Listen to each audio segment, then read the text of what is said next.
Ayan, mga kaibigan, hello po kay Pastor Isaiah Asabuche. Ayan, good afternoon din po kay Brother Red Manga from Iligan. Ayan, kay Brother Maxwell de la Cruz. Ayan. Ayan, marami na po sila. Ayan.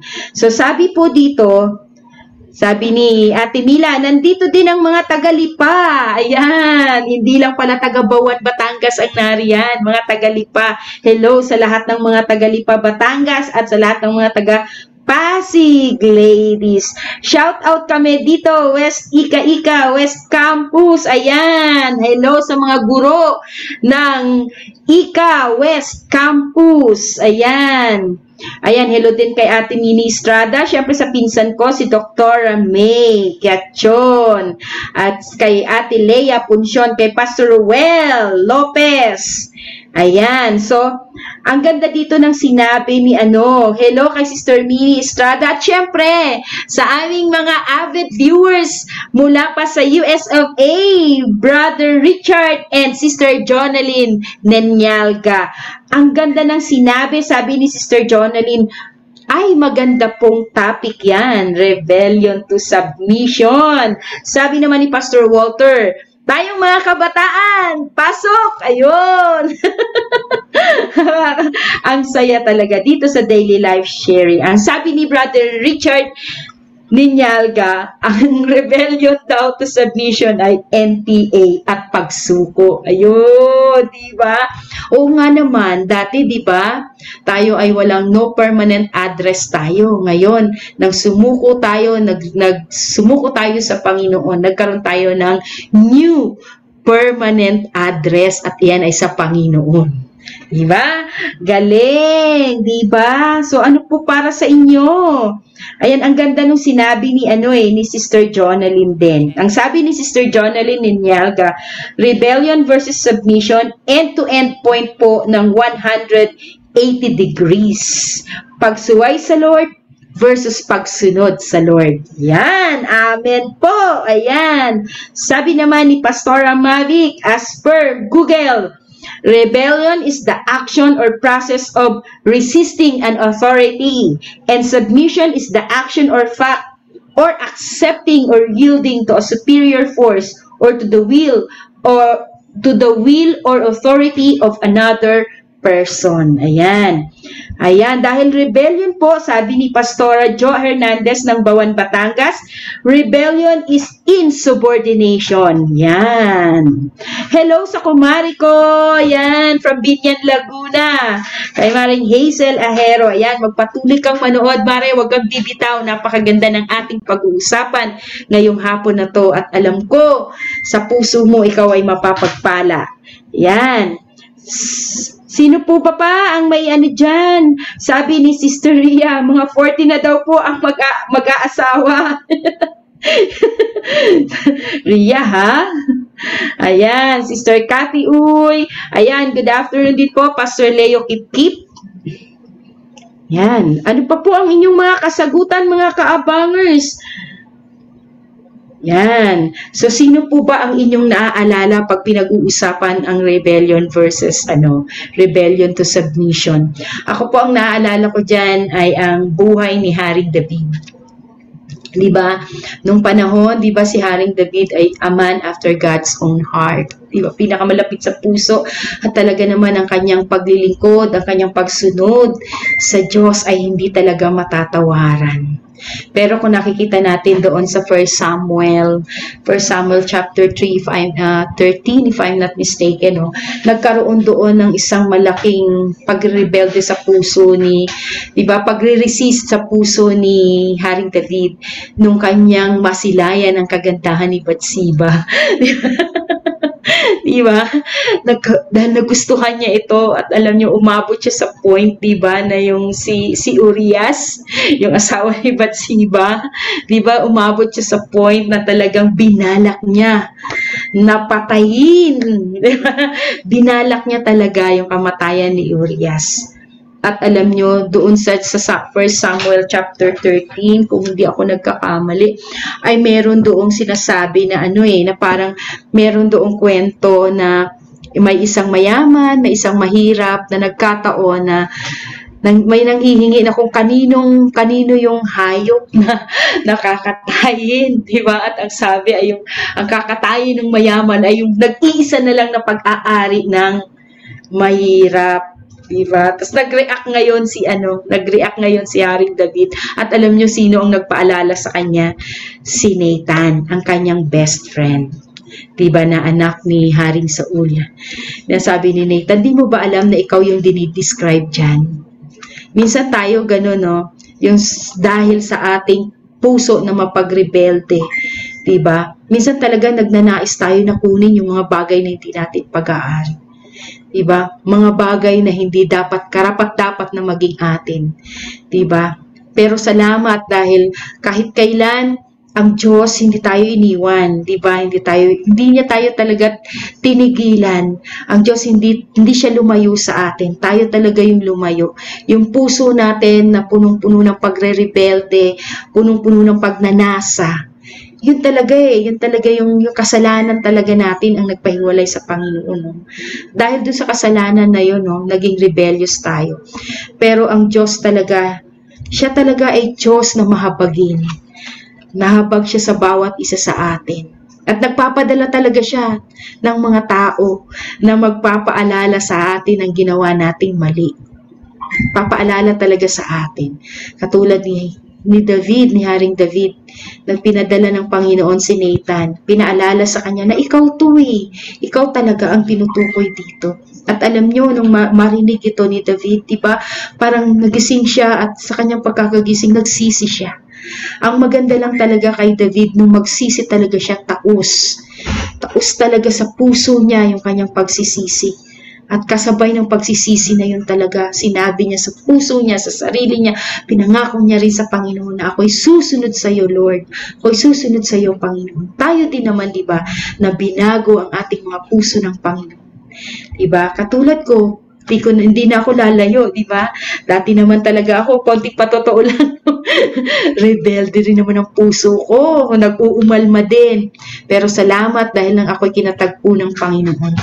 Yung dating pusong matigas, diba? Binigyan niya naging isang pusong laman. At talaga naman isang puso na handang magpaayos, diba? Isang puso na handang sumunod. Yan yung sinasabing submission, a submissive heart, diba? Sabi nga ni Pastor Dong, diba? Pag sinabing ang isang puso, ang submission, sabi niya, it is the work of the heart. Gawa ito ng ating puso. Isang puso na isang pusong masunurin. Na kung saan dyan sa pusong masunurin talaga, makikita talaga dyan, na de-demonstrate na ipakikita ng pusong masunurin ang pagsunod, ang pagpapasakop, ang pagpapailalim sa kalooban ng Panginoon. Mga kaabangers, handa na po ba kayo? Handa na po ba kayo na ma-remind din sa inyong mga buhay? Ano ba yung mga pagkakataon sa buhay natin na tayo ay naging rebellious? Diba? Ano ba yung mga napagtagumpayan natin ng mga rebellion ng buhay natin? At ito, the rebellious heart that was turned into a submissive heart because of the grace of God. Sa grasya at habag ng ating Panginoon. Ayan. So, hindi ko na po patatagalin pa, syempre, dahil handang-handa na po ang ating guest ngayong hapon na to. Sabi nga ni Pastora May, obedience is the key. Amen po. Sabi ni Ate Mila, lahat tayo ay dumaan sa pagsuway. Ito ang patotoo ng lahat. Dahil nang makilala natin ang Lord, dumating ang pagsuko at natutong sumunod sa Panginoon. Ayan. Amen. Amen po, Ate Mila.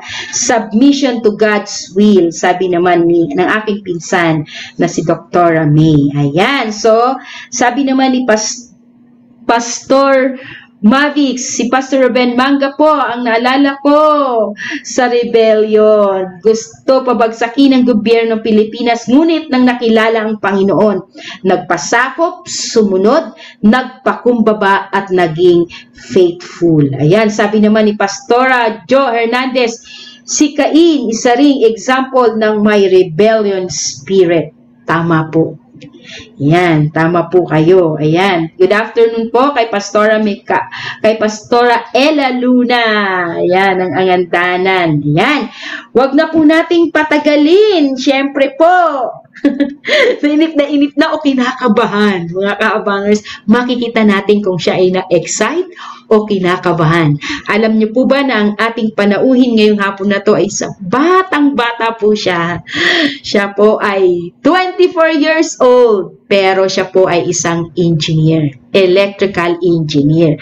At siya po ay galing pa sa probinsya ng Legazpi City, Albay. Ayan, mga Bicolano, pasok! Sumama na kayo, samahan nyo na kami. Mga Bicolano, samahan nyo na kami ngayong hapon na to. At samahan nyo kami na alamin ang kwento ng ating batang-batang panauhin ngayong hapon. Walang iba kundi si Brother Dylan Joshua Acuña.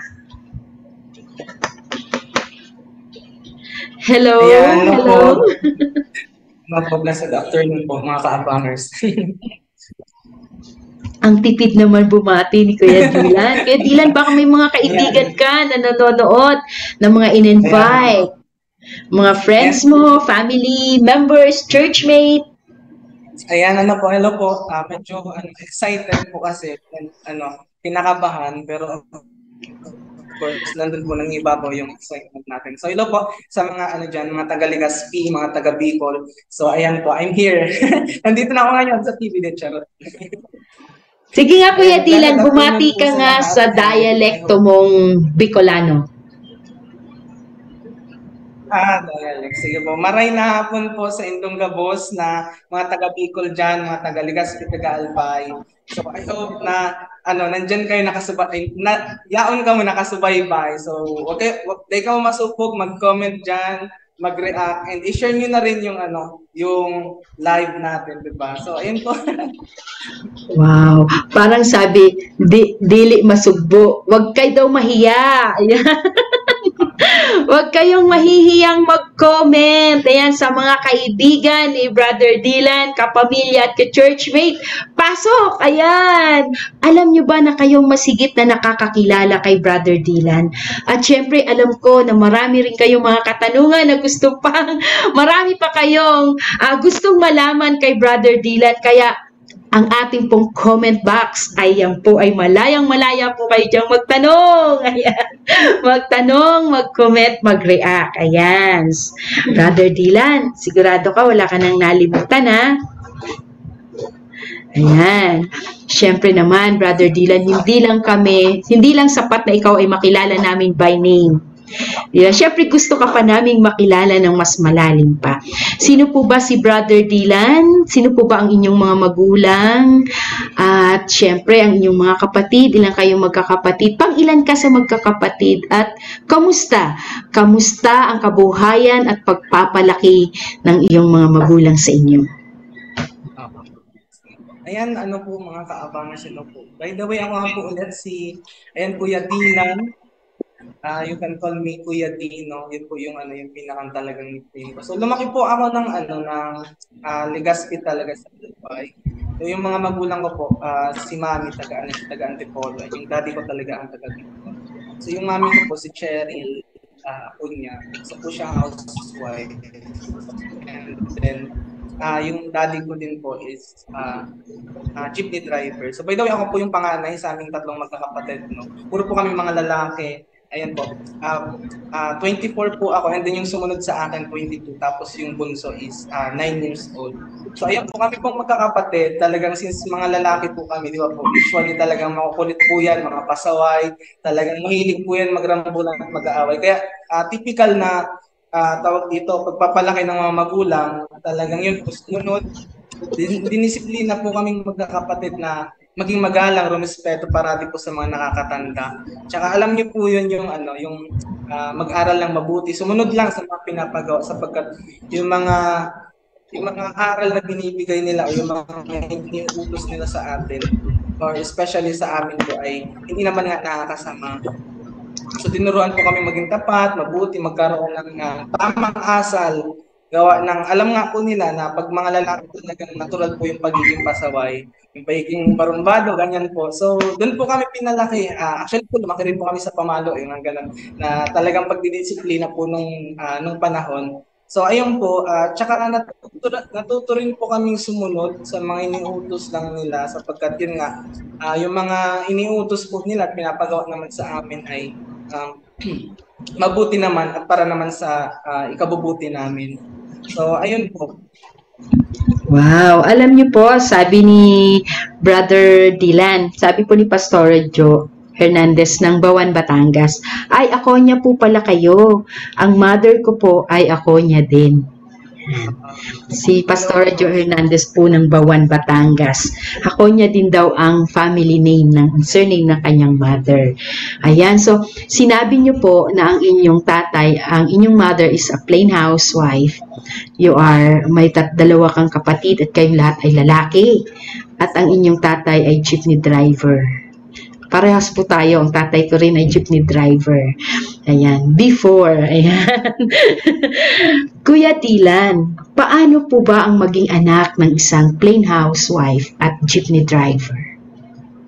Ano po, medyo parang challenging po siya sa part talagang, alam niyo po yung kailangan niyo magtipid for everyday kasi nga yung kinikita ng isang jeepney driver is talagang sapat lang po, 'di ba, para sa buong araw. So, kailangan sakto-sakto lang talaga everyday. And then, yun nga po, kailangan mo ding intindihin na hindi lahat yung mga wants mo ay maibibigay. Talagang yung mga mauuna po is yung mga pangangailangan lang din talaga. Kaya hindi pwedeng mag-inarte, parang ganun po. So, ayan po, medyo challenging lang. Kaya yun, lumaki po kaming din talaga. Parang natutong pagtiyaga sa kung ano yung meron. Ayan po. Wow! Gusto ko yung sinabi mo na na hindi lahat ng wants mo. Kailangan mo talagang ilagay sa mindset mo. Matalim sa isip mo na hindi lahat ng gusto mo ay makukuha mo. Na kailangan mo lang mabuhay sa kung ano lang ang pangangailangan, di ba? Parang hindi yung wants kundi yung needs. At minsan sa needs sumasala pa nga eh. Totoo ba? Minsan yung needs pa nga, hindi pa nga na-address eh. Ano ba yung mga needs na hindi na-address?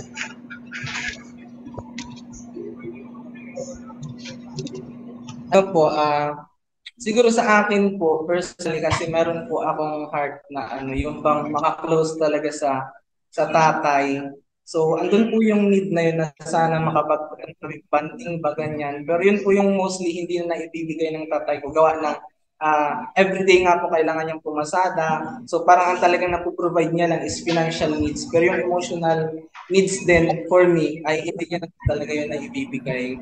Yung bang family bonding, parang yun po yung nilolong ko din, parang gano'n. At the same time din po, yung yung mga basic needs naman po kasi na pagkalab naman ng tatay ko. Kaya siguro yun po yung pinakang need na hindi ko po na-receive is yung emotional need pagdating sa sa tatay ko, ganun po.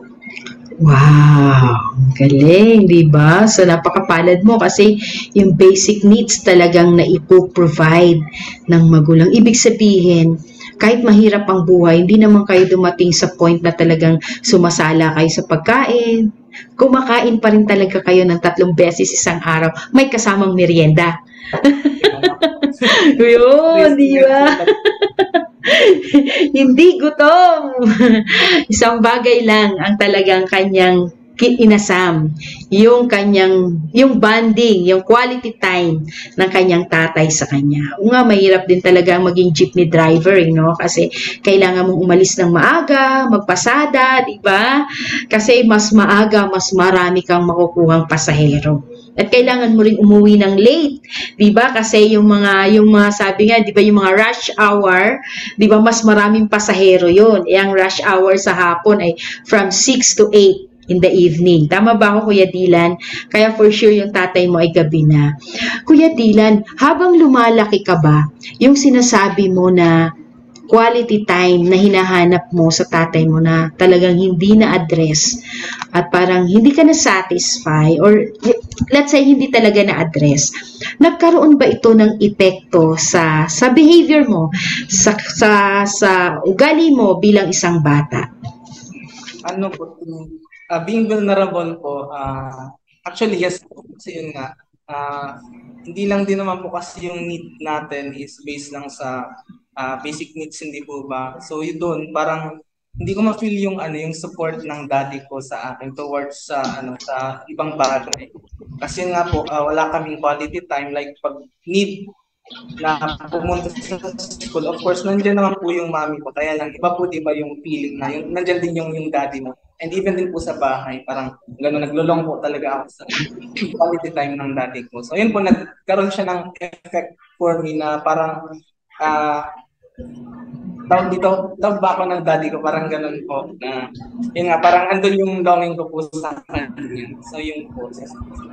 Nagkaroon ba ito ng disadvantage effect sa'yo? Especially sa pag-ugali mo? Personally po, siguro yung naging disadvantage niya is yun nga po, nahirapan din po ako mag-express ng sarili ko. Kasi hindi ko siya nakita sa dati.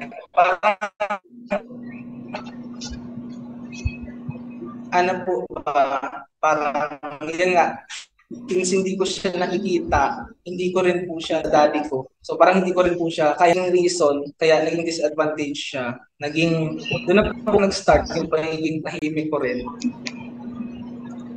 Wow, so doon nag-start na parang naging bata kang tahimik na hindi pala kwento, naging reserve ka, parang ganon. Wow, grabe no, mga kaabangers, mga magulang. Talagang totoo talaga siguro siguro sa buhay ni Dylan, sa kanyang karanasan. Masasabi mo ngayon Dylan na na hindi lang naman talaga pera ang kailangan ng isang anak, kundi yung quality time.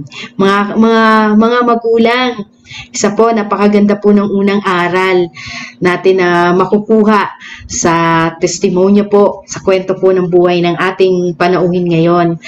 Bilang isang magulang, no, mahalaga din talaga mayroon tayong quality time sa ating mga anak, diba? Sabi nga, hindi baling minsan, diba, kahit hindi sapat, di ba, na okay lang na makakain ka lang ng 3 beses sa isang araw, wala na yung mga excess na merienda. Ang mahalaga may tatay na nag-a-assure sa'yo, di ba, kasi alam mo naman, di ba, Dylan, ang love language mo ba, Dylan, bilang isang bata ay yung i-affirm ka ng tatay mo? Meron ka bang love language na ganyan that you need an affirmation coming from your father? Wow, di ba? Diba? Kasi diba nga, yun na lang ay totoo yan, Dylan. Kasi alam mo ako rin noon, ang ano ko lang talaga love language ko ay affirmation. Kasi nga, sabi niya, diba, sana tayo sa mga material na bagay. Pero isa na lang ang pwede natin talagang magkaroon, yung pagmamahal ng ating magulang. Ayan. Siyempre. So, yun ay nakalakhan mo talaga na walang oras ang tatay mo. Opo. Paano ka lumaki na, 'di ba? Syempre hindi naman natigil doon na kahit hindi ka napapansin ng tatay mo, kahit wala kayong time na mag-bonding, syempre patuloy ang buhay, Dylan. Opo. Patuloy ang buhay. So elementary years mo, dala-dala mo pa ba rin din yung longings mo na yon? At ano pa ang naging epekto nito sa iyo nung panahon ng ikaw ay nag-aaral na? Ayun po, Sister Sandy. So, bali yan nga po, since nagkaroon siya ng effect sa akin personal. Talagang nadala ko rin po siya sa aking paglaki, kahit nung nag-elementary na din po ako. No? So, dahil hinahanap ko po yung atensyon ng tatay ko, gano'n, na hindi po talaga niya na ibigay gawa ng, siguro dahil din po sa mga kinasanayan po niya sa kanyang family din, no? So, hinahanap ko po siya ngayon sa aking mga kaibigan, sa aking mga kaklase, ganyan.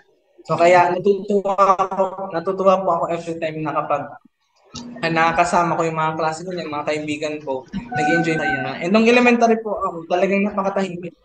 To the point din po na one time nga ako pinatawag ng teacher ko yung mami ko kasi Asin po sobrang tahimik ko po na parang alam niyo po yung may sakit. Kaya ang akala daw po kasi ng teacher ko may sakit daw po ako. Kaya pinatawag yung nanay ko. Ang akala po ng nanay ko, ang akala po ni mami kung ano na po yung ginawa ko na parang pinatawag sa school, ganito, ganyan. Pero nagulat siya nung dumating po siya sa school, ang report. Ang akala niya po pag-away, ganon, iga-guidance counselor na ganun po. Pero yung totoo po pala talaga is na-concern lang po yung teacher ko na ang tahimik daw po ng anak ninyo, ganyan, hindi umiimik. Tapos natutulog pa daw po ako sa school. So, actually, totoo po talaga yun, natutulog po sa school. Sobrang tahimik po. And parang ang akala po ng teacher ko, Sister Sally, is, yan nga, parang special child daw po. Parang mali yung napasukan na ano. So, ayun po, nagulat ang mami ko. Kaya, pinaintindi niya po sa sa teacher ko that time na, ganyan po talaga yan, tahimik po talaga yan si Tina. So, ayun po, and then yung naging ano din po dun sa akin, parang disadvantage ko. Natutuwa ako every time na may kami, alam ko po yung mga kaibigan, kahit elementary pa lang.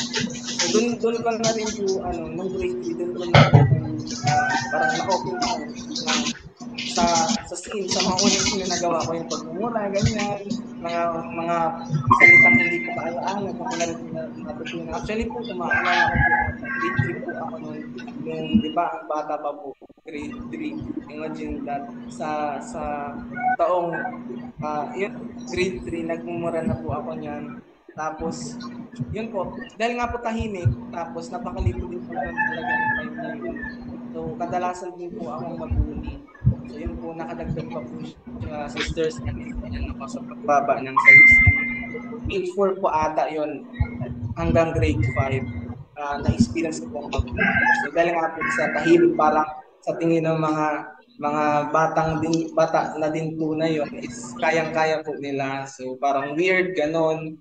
So, yan, experience ko po mag-uli grade 4 and grade 5. Yun po yung naging experience ko yun nung elementary days. Wow, grabe, no? So, ibig sabihin, mga magulang, natututo po ba tayo sa isang kabataan ngayong hapon na to? At mga kabataan din naman, mahalagang marinig din talaga ninyo ito. Na diba, si Dylan naghahanap siya ng atensyon ng kanyang tatay na hindi niya nakuha. Kaya minsan kinukuha at hinahanap niya ito sa labas. Tama ba ako, Dylan? Hinanap mo sa labas, pero ang paghahanap niya, hindi siya yung batang maingay, kundi tahimik na bata na mas pinili niya na manahimik. At dahil doon sa katahimikan niya, siya ay nabubuli. Dahil ang akala siya ay may sakit, di ba? Meron siyang speaking disability. Pero hindi nila alam na talagang may kaugnayan pala ito doon sa kanyang paghahanap ng atensyon sa kanyang tatay. Mga anak, di ba? Kung halimbawa man, di ba, Dylan, may pagkakataon ba sa buhay mo? Balikan ko lang may pagkakataon ba sa buhay mo na tinanong mo yung tatay mo or nag-demand ka sa tatay mo na, pa, maglaro tayo? Siguro po nung maliit pa po talaga ako, nung time na, ayun nga, syempre po, may parang may lakas parang loob magsalita talaga na maglaro, banding ganyan. So talagang hirap po yung daddy ko din na magbigay dahil hindi rin po siya sanay. Ganun. Pero yes po, meron pong time na niyaya namin siya maglaro. Tapos pag sinasagot ka, ano nagiging sagot ng tatay mo? Pag kunyari, pag Sunday, ganun, niyaya namin siya na magsimba, ganun, nung hindi pa rin po kami Christian. So, parang sinasabi niya na kami na lang daw, kayo na lang. Kasi daw siya, magbibiyahe pa siya. Ganun po, parang, kaya, yun, parang parang talagang mag-feel mo, alam po kami ni Daddy, parang hindi kami nabigyan ng time dito. So, kaya lalo ka na nahimik? Ako, So sa pananahimik mo, may na-develop na isang isang character traits. Yun yung low self-esteem. Na-develop na sa'yo yung low self-esteem. Tapos lumala pa ito dahil lagi kang nabubuli. Yun. Susumbong ka ba sa nanay mo kapag ikaw nabubuli? Nung ano po, nung grade 4, nalaman na lang po nung nanay ko na hindi ko po talaga kasi sinasabi. Dahil yun po, parang naging ano na siya sa akin, nakakatakot na magsabi. Gawa ng parang hindi naman po sa akin mabigay yung attention. Kaya talagang ngayon po, naging disadvantage sa akin, kahit yung pambubuli sa akin. Hindi ko na po siya nasabi. Nalaman na lang siya ng mami ko. Nung nalaman, saka po pinuntahan ng mami ko at kinausap ko yung bumuli sa akin. Kaya nga lang po, nung grade 4 na yon, hindi naman po siya nahinto doon. Nung grade 5, since bago naman po yung mga kaklase ko pa, ayun, nabully po ulit tayo. Actually po yung nambubuli sa akin nung grade 5, naalala ko lang po. Mas maliit pa po sa akin kasi... Oh! Mas maliit pa po sa akin kasi... Kaya mo yun eh! Mas maliit pa po siya sa amin. Tapos may alalay lang siyang dalawa, kaya malakas yung loob niya. Dahil parang talagang super bumaba po yung self-esteem ko ng Sister Sally na grabe, as in po, tahimik na nga, tapos parang naisip ko na experience. Talagang super baba nung tingin ko sa sarili ko that time po na hindi rin po kasi ako pinalaking lumalaban ng mga magulang ko kasi ang turo po nila sa akin. Pag kunyari, tawag dito, sila yung nauna, magsumbong. Kung magsumbong po una, wag kang lumaban, wag kang makipag-away. Kaya nga lang po, yun, natatakot din na po akong magsalita kahit sa teacher. Kaya yun, nabuli, walang nakakaalam. Grabe, no? Wow, 'di ba mga magulang, mahalaga din talaga na magkaroon tayo ng open communication sa ating mga anak. Huwag talaga natin isasara at huwag natin lalagyan talaga ng wall, ng bara yung communication na yan. Kasi, 'di ba? Ang galing, no? Kahit ako, alam mo, Dylan, kahit ako natututo ako sa iyo. Diba? Salamat talaga sa Panginoon sa buhay mo dahil talagang ang communication mahalaga talaga. Diba? Kasi doon talaga natin yung simple lang na matanong natin yung mga anak natin, kumusta ang school? Diba? Kumusta ang iyong pag-aaral, 'di ba? Ibig sabihin tayo mga magulang talaga ang una talaga na magki-create ng yung atmosphere na kung saan mau-open ang communication. Kasi hindi natin, minsan ang anak natin, kilala natin sila sa loob ng bahay, pero hindi na natin sila kilala paglabas eh. Kaya mahalaga na alam ng mga anak na, oops, ang nanay ko nakikinig sa akin, may time siya na makinig, may oras sila na makinig sa kwento ko. Alam niyo, lalong-lalo na po sa mga bata, mga magulang, sa mga batang maliliit. Napakahalaga po na ang magulang talaga may oras tayo. Kasi alam niyo, hindi lang naman ang papel nating mga magulang na lagi, lalo na ang mga nanay na lagi silang i-shout out. Hindi ka naglinis, hindi ka, di ba? Alam niyo, wake up call ito sa akin personally na, oo nga no, hindi lang naman talaga ang role ko bilang nanay ang magpaalala sa kanila.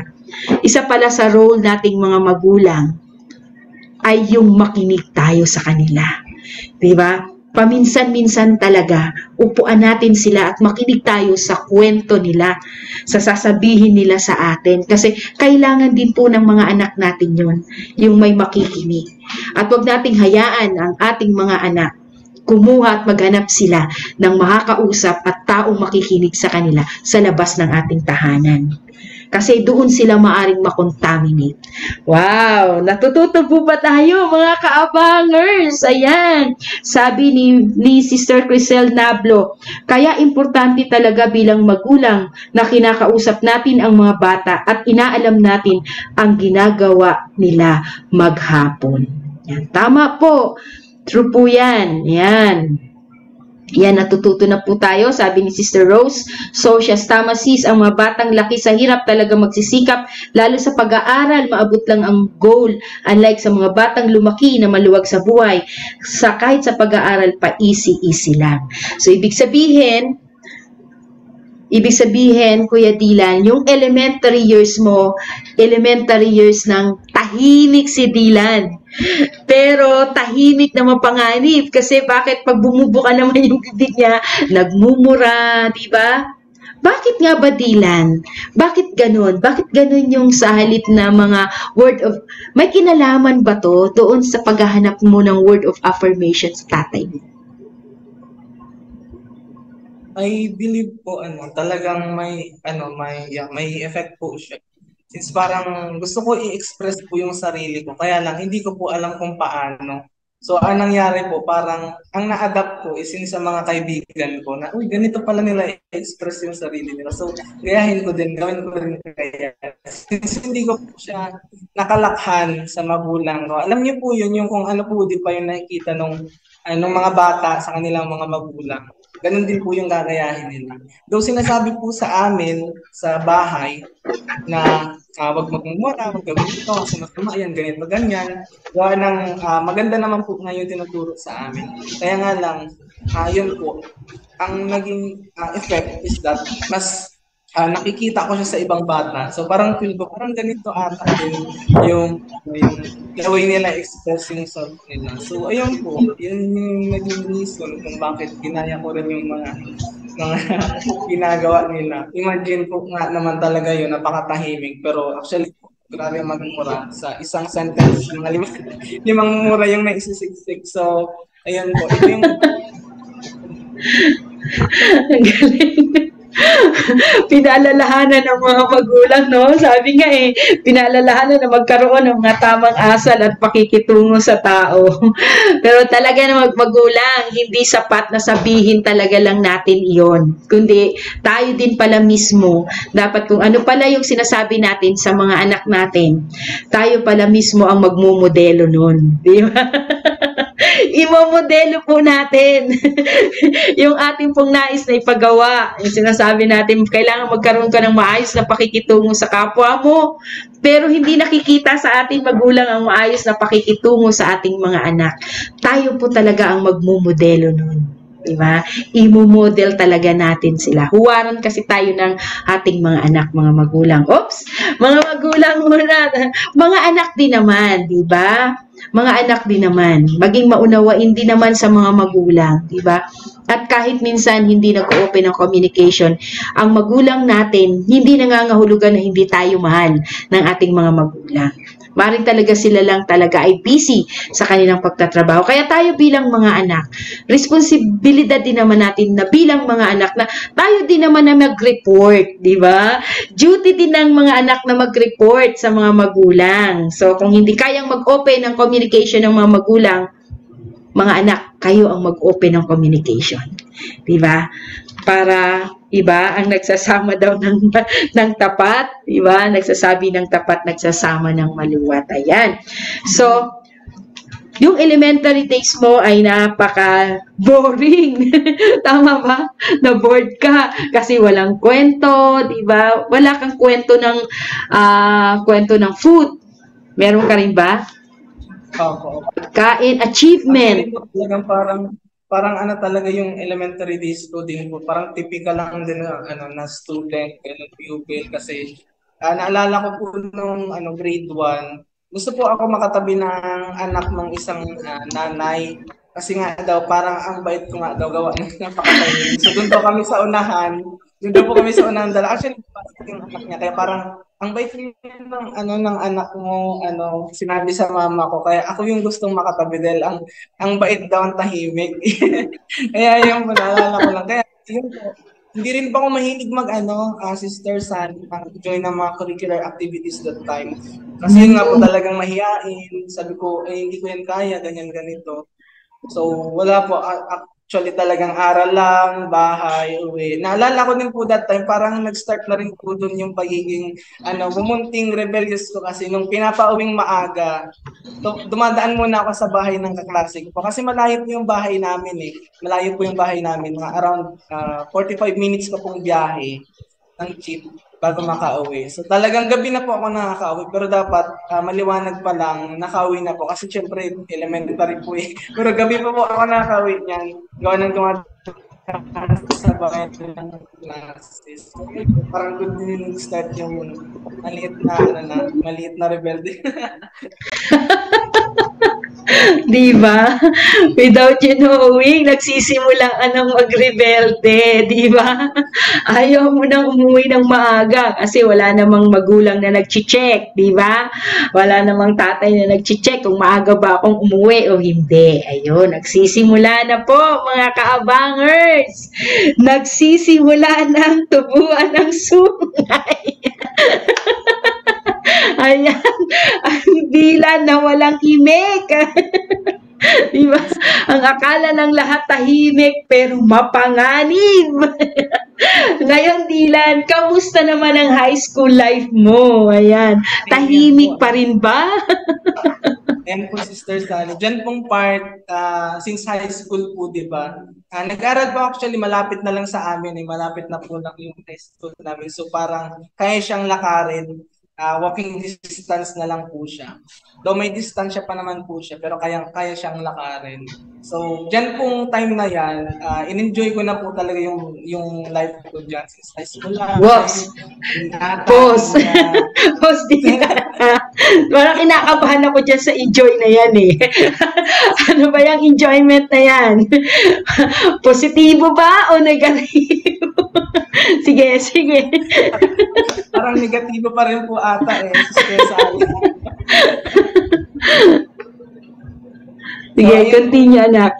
Actually po, hindi naman po siya tawag nito. Parang sobrang since yung hilig ko nga po, pumarkada. So yun po yung typical talagang pag-enjoy ko na sumama sa kanila. So first year pa lang, sa talagang tahimik pero marami pong ipagkaibigan din. So yun din naman po yung parang advantage pa. Ewan ko kung advantage po yun eh. Pero kasi nakapariwara naman ng landas. Pero maganda rin po yung time na marami pa akong naging kaibigan at least hindi rin po ako mag-isa. Pero yun nga lang po talagang, syempre, may mga kaibigan tayong hindi talaga okay po yung mga tawag nito, influence nila sa atin. So, pero that time po, typical student pa rin naman, aral, bahay, pero yun nga lang talaga, may mga tawag dito, may mga segways na dinadaanan, may mga barkada, masaya. Diyan po yung pumasok na talagang nagkakating na po ako ng klase.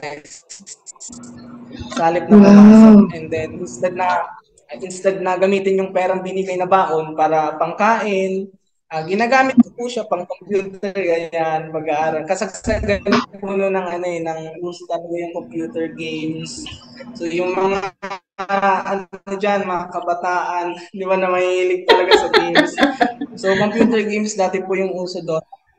So yung iba makaka-relate po, Sister Sally, yung mga mahilig din mag-Dota. So doon po naubos yung oras ko, pagsama sa kaibigan, yun po. Yun po yung yung parang masasabi kong yung makamundong enjoyment talaga na time na yun. Enjoy siya sa paningin ng tao, pero yun nga, hindi siya nakakalugod sa mata ng Diyos. So yun po. Wow! High school, dati. Wala lang. Alam mo ba, Dylan, habang pinakikinggan kita na nagkukwento, no, ikaw din yung typical na tahimik na bata, pero napakarami mong kaibigan.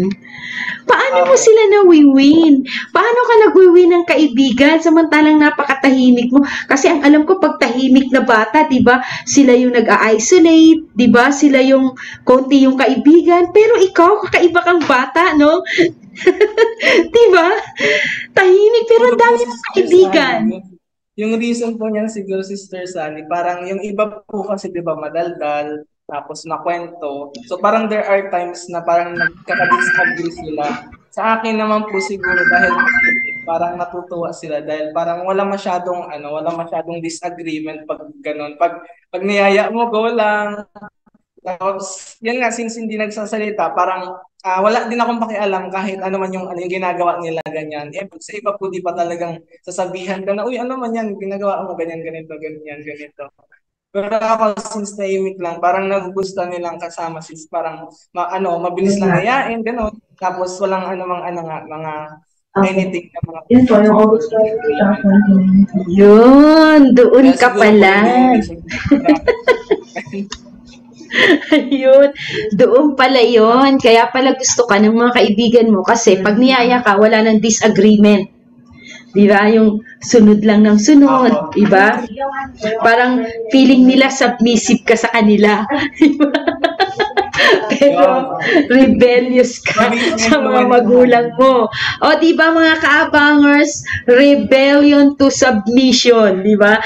Nag-rebel siya sa mga magulang niya, sa gustong gawin, papagawa ng magulang niya sa kanya, pero naging submissive siya.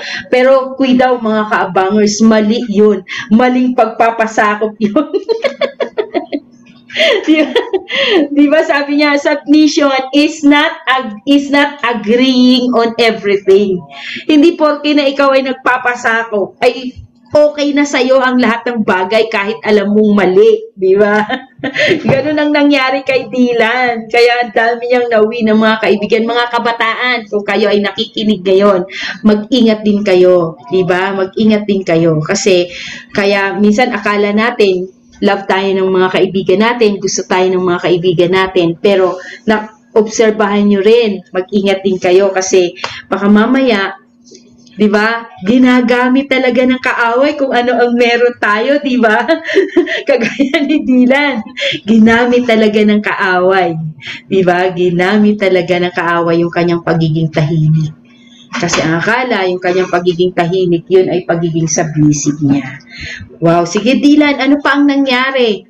So, nagsimula lang sa isang mura, mga masasamang salita, nadagdagan pa ba ito? Ano pa ang mga nangyari sa'yo sa pananahimik mo pagdating sa mga magulang mo? Sinapa yun po, na talagang grabe yung influensya ng mga kaibigan ko. Ang nangyari po nung dumating din talaga sa point na since nga nabanggit po natin hindi po ba na talaga kung ano yung yaya talagang pati pagsubok po ng pag-try ng pinagbabawal na gamot or sabihin natin marijuana po ay talagang nagawa ko rin.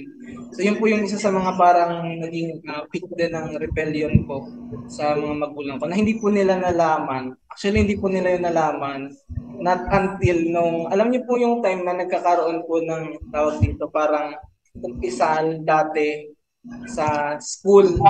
So kailangan mong ilista hindi po ba yung mga parang nagawa mo kasi ilista ko tapos, hindi ko po naitago ko lang sa bahay.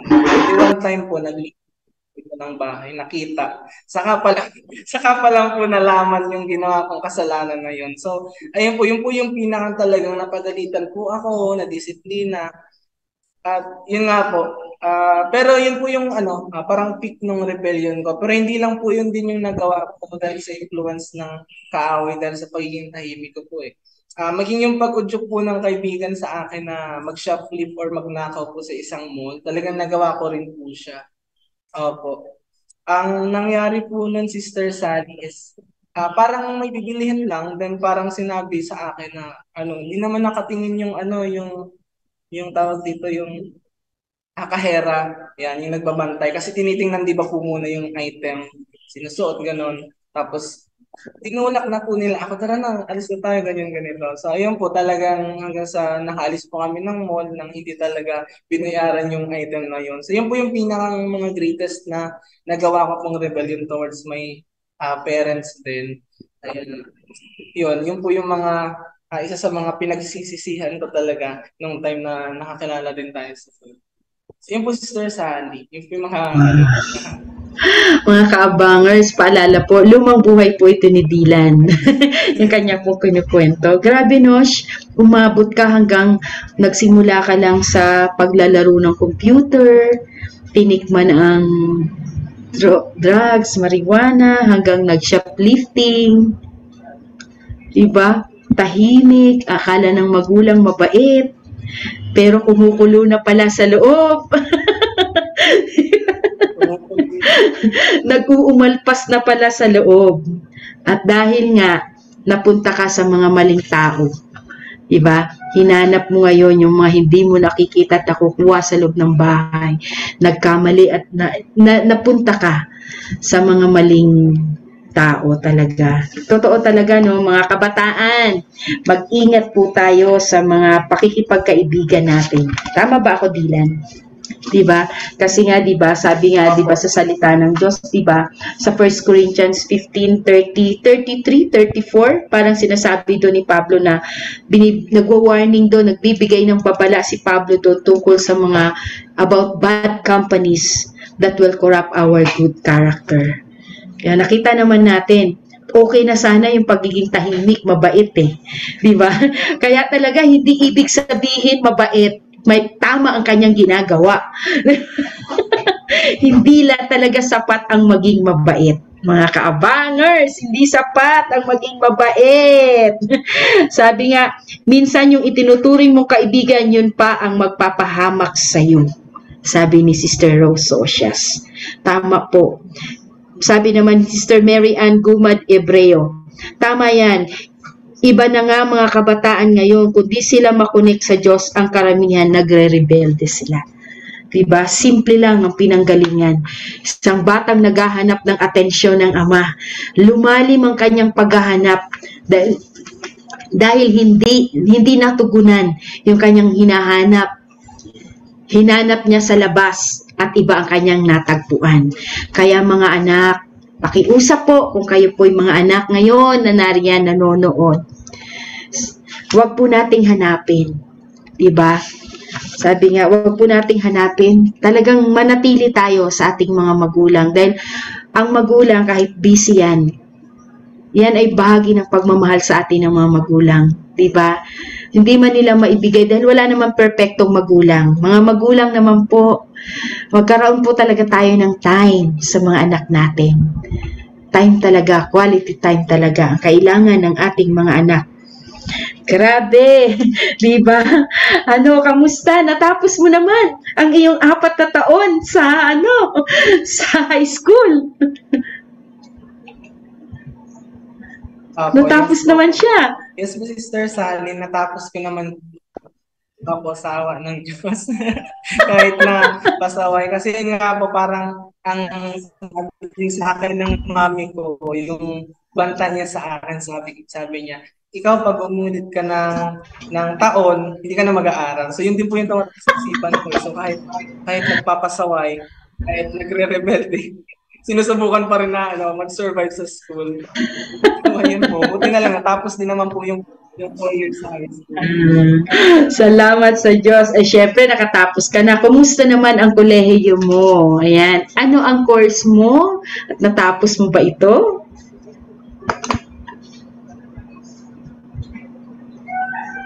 Ayun po. Nung time po na yan, ng college, actually po before talaga mag-enter ng college po, Sister Sam, dyan na po yung time na napapaisip na rin ako na sabi ko sa sarili ko, parang gusto kong magbago po, na parang yun nga, may hindi tama sa mga ginagawa ko, na hindi siya okay. And gusto ko po siyang mabago talaga. Nagkakaroon na po ako ng ganong klaseng heart that time. Kaya nga lang, sabi ko nga po sa sarili ko, gusto kong magbago. Alam niyo po ba yung na yun? Gusto kong magpakabait pero hindi ko magawa. Parang gusto kong bumait pero di ko magawa. Yun po yung na pumapasok na sa isipan ko that time. Kaya nung short story lang po ulit before mag-college. Since di ba po yung daddy ko din is jeepney driver. So talagang hindi po kakayanin yung pagka-college ko. Kaya nagkakaroon na po ako ng thinking ano na bang mangyayari sa akin sa future if ganito pa po yung life ko na patuloy na nagpapa-influence sa barkada na ito ganyan.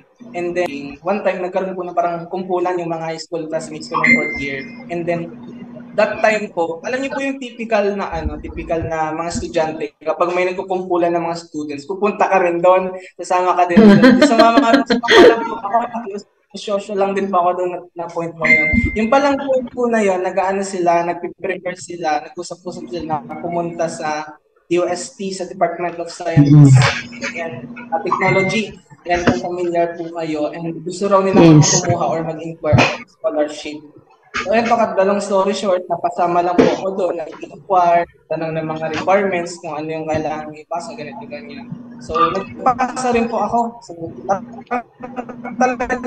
talagang since nga po ma-influensya, nadala lang din po ng magpasa. So wala po akong talagang plano na sumama. Yun po yung point na po, dumating po yung time nung nag-college na, nag-need na mag-exam, entrance exam. Nag-exam po ako sa Bicol University. Ayan. And then yung talagang kinuha ko pong kurso is BS, Bachelor of Science in Electrical Engineering. Actually, first choice ko po iyon. And then yung pangalawa po is yung electrical technology. If hindi pa, opo. Tama. So yun nga po, electrical engineering yung first choice, and then second choice ko po is electrical technology. Gawa ng nag-apply nga po ako for scholarship. So yung first choice po is papasok siya doon sa scholarship. So ang nangyari po ng Sister Sally, nung nag-exam na po ako sa sa course na yun, yung first choice ko po, napasa ko siya. Yung first choice ko, QBQ, qualified but below quota. So, bali, mauuna po yung mga qualified, i-interview yung mga waitlist. Kaya lang yung pangalawa ko, yun po yung ipasa ko.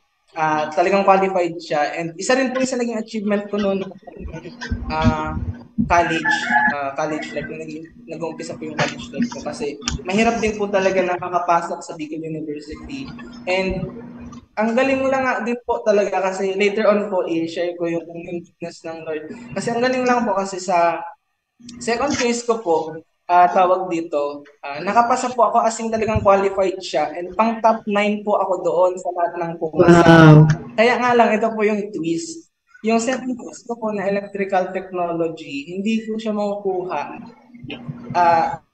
Hindi ko po siya makukuha gawa ng kung makapasa man ako doon sa scholarship kasi wala po siya doon sa mga scholarship na in-offer ng DOST. Yung engineering lang po yung meron. So yun po yung nangyari. Bali, ito kadalong story short, qualified but below quota po sa first choice, tapos sa pangalawa, qualified. Kaya nga lang, hindi ko makuha yung scholarship. Ayan. So, to cut ba long story short po, hindi ko na po iniisip na makakapasa ako dun sa DOST, gawa ng pasaway nga po tayo ng high school. Di ba? Wala po tayong inaaral na mabuti, pinapasa lang yung mga subjects, ganyan-ganito. Actually nga po, nanggagaya lang talaga ako sa best friend ko nung 4th year sa math. So, ayun po, wala na sa isip ko na pumasa. Wala na po sa isip ko na, wala na yun, hindi ko na yun maipapasa. Parang wala na rin po yung hope ko na talaga makapag-college that time kahit na okay naman po yung entrance exam ko sa Bicol University. Pero eto po yung good news doon kasi dumating po yung result nung tawag dito, DOST. And ang galing po ng Lord kasi pasado po tayo doon. And naalala ko yung reaction ni Mami nung report ko po or binalita ko sa kanya. Talagang napaluha po siya and hinag niya po talaga ako. Kasi alam niya po talaga na hindi talaga po ako magkapag-college. Hindi rin po mag-support ng daddy ko talaga. Yung everyday pa lang din na pangangailangan. So, ayun po. Naging pangyayari po yun. Sunod na achievement sa kabutihan din po ng Panginoon ay nung college po, hindi na po ako ganoon din mabarkada. Nagbabarkada po pero hindi na rin talaga sumasama sa mga, alam niyo po yun, natuto na hindi sumama sa mga maling ginagawa. Kaya nga lang, yun nga po of course, nandiyan pa rin na parating barkada yung mga kasama. So, ayun po, achievements din siguro yung graduate po tayo ng hindi umulit talaga ng taong. Ayan. Hindi po umulit ng taong sa engineering. Isang achievement po yan sa mga engineering na talagang kapag natapos mo siya ng 5 years, talagang magaling ka na, parang gano'n. Parang magaling ka ng isang engineering student. So, yun po. Wow. Wow, grabe. Pinagpala pa rin, di ba? Grabe, no? Ang galing nun, maging DOST scholar. Talagang pinagpala ka. Pinagpala ka. Brother Dylan, Kuya Dylan. Kasi kahit sabihin mo na meron ka pagre-rebelde at pag-uumalpa sa puso mo, nananaig kasi sa'yo yung boses ng nanay mo. Diba? Kaya mga nanay, wag daw talaga tayong maghinawa, 'di ba, na magpaalala, 'di ba? Huwag tayong maghinawa na magpaalala, mag-shoutout sa ating mga anak. Kasi iyon talaga ay, naririnig nila yon. Akala natin hindi sila nakikinig sa atin. Naririnig talaga ng mga anak natin yun. At, Brother Dylan, bukod sa DOST, nung college mo rin ba na-encounter ang Panginoon? Ayan po, isa sa mga napaka-hilig ko rin pong ibahagi yan ang part na yan. Kasi ito na po yung sinasabi ko rin kanina, Sister Sally, na nakita ko yung goodness ng Lord even nung wala pa po ako sa Kanya. Kumbaga parang set up po tayo ng Panginoon.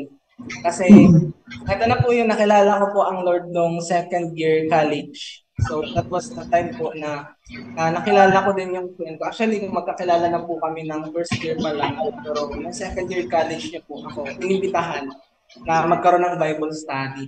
Naalala ko po noon, August 24 noon, 2016. So around 3 p.m. po noon sa boarding hostel. Even nga po yung place na tatandaan ko pa kasi yun po yung turning point ng life ko. So actually, tinanong ko po noon yung friend ko, sabi ko, anong gagawin dyan sa Bible study? Imagine that, sabi niya po, mag-aaral ng Bible, ng ganun. So, ang sarcastic ng tanong. So ayan po kami na nasa pinakitang picture. Yan po yung mga time na nagana po kami. Nagpa-Bible study talaga kami sa campus. So bunga po ako ng campus ministry and I am glorifying the Lord. Kasi yung time po na yun po yung hinapin na sa akin ng friend ko, yung gospel, yung good news. Pinakilala niya sa akin si Jesus and that was the time talaga na sobrang na-curious ako. Sabi ko, bago to sa akin And parang yun po yung naging advantage for me siguro ng pagiging tahimik. Na kapag may mga bagong bagay talagang tawag dito, gustong alamin. So sa akin, sabi ko, bago to sa akin yung gospel, yung good news si Jesus, yung love ni Jesus.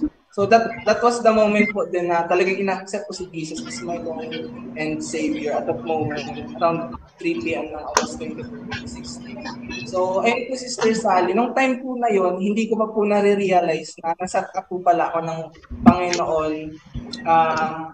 Hanggang sa dumating na sa point po na, ayun, after nung nagtuloy-tuloy ako, walang Bible study and campus ministries na hindi inattendan. Then hanggang sa nagkaroon po ako ng realization one time na kaya po pala ako nakapasa sa DOST dahil sa second year ko sa engineering ay makikilala ko ang Panginoon. And kung maaalala niyo po mga kaabangers kanila, na pag-usapan natin yung first choice at second choice. Na hindi ko po makukuha yung kasi qualified but below quota tayo. Kaya lang sa kabutihan po ng Panginoon, nagkaroon po ng interview yung mga qualified but below quota. And naalala ko po yung tanong sa akin ng department head namin, hindi ko po makakalimutan.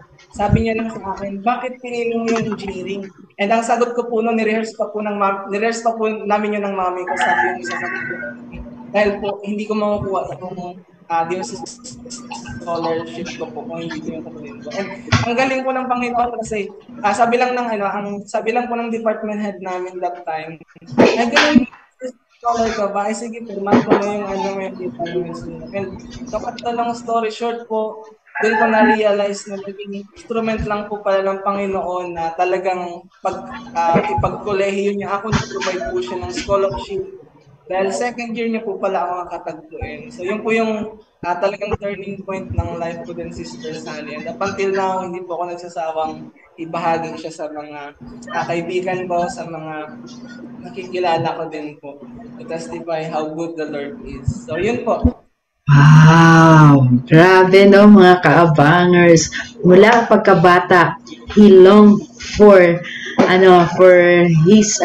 his biological father's attention, affirmation. But nung siya ay nag-college, yung hinahanap niya na tatay na magkakalinga sa kanya, wow! Second year college siya, nakilala niya ang kanyang tunay na tatay, ang kanyang spiritual na tatay, ang kanyang tatay na makapangyarihan sa lahat, ang Panginoon. Wow, grabe. Grabe no, mga kabataan.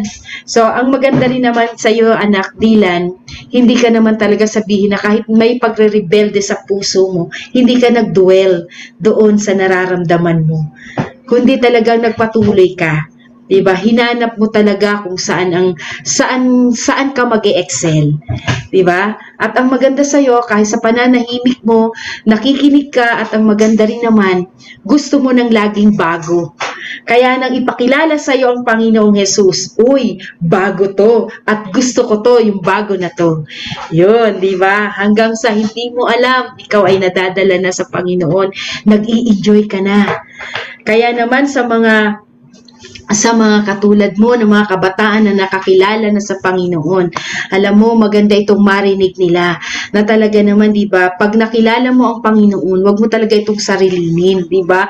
Ikwento mo sino pa si Jesus na nakilala mo, di ba? Wag kang mahiya at wag mong mamaliitin na yung simple lang na pagkukwento mo kung sino si Jesus, ano ang kanyang ginawa sa buhay mo.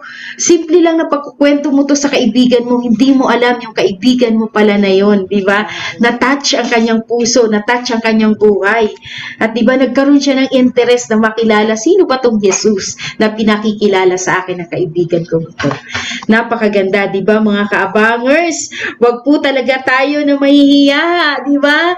Na ikwento kung tayo ay hindi nahihiya, na ikwento ang buhay ng iba. Di ba? Bakit tayo mahihiya na ikwento kung sino si Jesus at ang kanyang ginawa sa buhay natin? Ito ang pinakamagandang kwento na maaari nating ikwento at i-share sa iba. Sino si Jesus at ano ang kanyang ginawa sa buhay natin. So, Dylan, ibig sabihin, natapos mo yung career mo, nakatapos ka bilang isang electrical engineer, nakilala mo ang Panginoon, at ngayon, ano ngayon yung ministry mo? May ministry ka ba? Ano yung ministry mo? At ano ngayon yung trabaho mo at pinagkakaabalan mo?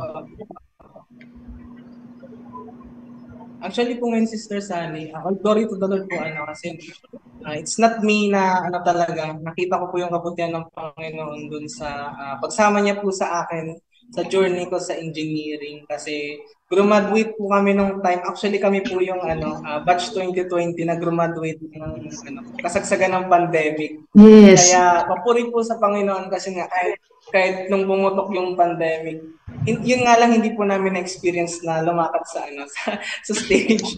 Pero praise the Lord pa rin po. Ayun, sinamahan po tayo na graduate.